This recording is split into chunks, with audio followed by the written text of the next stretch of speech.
गांव के किनारे एक टूटी सी झोपड़ी में दो भाई रहते थे। बड़े का नाम था सुरेश और छोटे का नाम था रमेश। दोनों बहुत मेहनती थे, सुबह से शाम तक काम करते। लेकिन न जाने क्यों जहां भी काम करते कुछ न कुछ गड़बड़ हो जाती।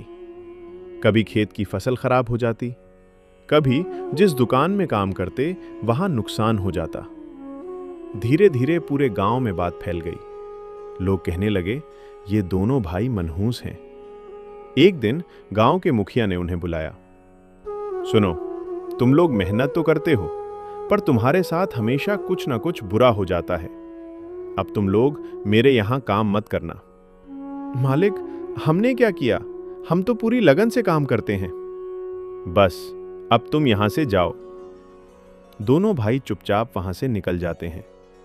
रात को अपनी झोपड़ी में बैठे रमेश धीरे से पूछता है, भैया, क्या सच में हमारी किस्मत खराब है? सुरेश कहता है, किस्मत खराब नहीं होती छोटे, इंसान हार मान ले तब खराब होती है। अगले दिन दोनों भाई दूसरे गांव काम ढूंढने जाते हैं। वहां एक सेठ अपनी नई दुकान बनवा रहा होता है। सेठ जी, कोई काम मिल जाए तो बड़ी कृपा होगी। तुम लोग काम कर लोगे? जी सेठ जी, कोई भी काम दे दीजिए। ठीक है, ये लकड़ी काट दो। दोनों भाई मेहनत से काम शुरू कर देते हैं, लेकिन थोड़ी देर बाद तेज हवा चलने लगती है। कुछ सामान गिर जाता है। सेठ गुस्सा हो जाता है। बस बस, तुम दोनों यहां से जाओ। दोनों भाई फिर से बेरोजगार हो जाते हैं। पूरा दिन घूमते रहते हैं, लेकिन कोई काम नहीं मिलता। रात को ठंड बहुत ज्यादा होती है। दोनों भाई एक पेड़ के नीचे बैठ जाते हैं। भैया, अब क्या होगा? भगवान पर भरोसा रख, मेहनत करने वाले को रास्ता जरूर मिलता है। तभी उन्हें एक बुजुर्ग आदमी दिखाई देता है, जो भारी बोरी उठाने की कोशिश कर रहा होता है। दोनों भाई तुरंत उसकी मदद करते हैं और बोरी उसके घर तक पहुंचा देते हैं। बुजुर्ग खुश होकर कहता है, बेटा, दिल से की गई मदद कभी बेकार नहीं जाती। भगवान सब देख रहा है। अगली सुबह दोनों भाई उठते हैं तो देखते हैं पास में एक खाली जमीन है। भैया, क्यों ना यहां मेहनत करें?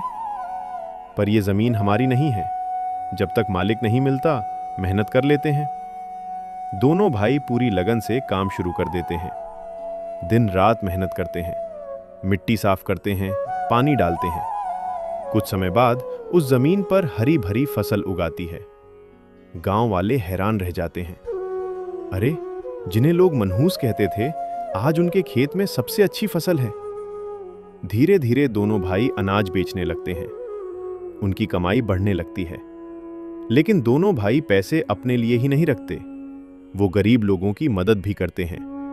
किसी को खाना देते, किसी को काम दिलाते, किसी की झोपड़ी बनवाते। धीरे धीरे गांव के लोग समझ जाते हैं, ये मनहूस नहीं, मेहनती हैं। एक दिन वही सेठ उनके पास आता है। भाई, मुझसे गलती हो गई, मुझे माफ कर दो। सुरेश मुस्कुराकर कहता है, समय सबको सिखा देता है। रमेश कहता है, हमारे बापू कहते थे, मेहनत करने वाला कभी हारता नहीं। कुछ समय बाद दोनों भाई गांव के सबसे ईमानदार किसान बन जाते हैं।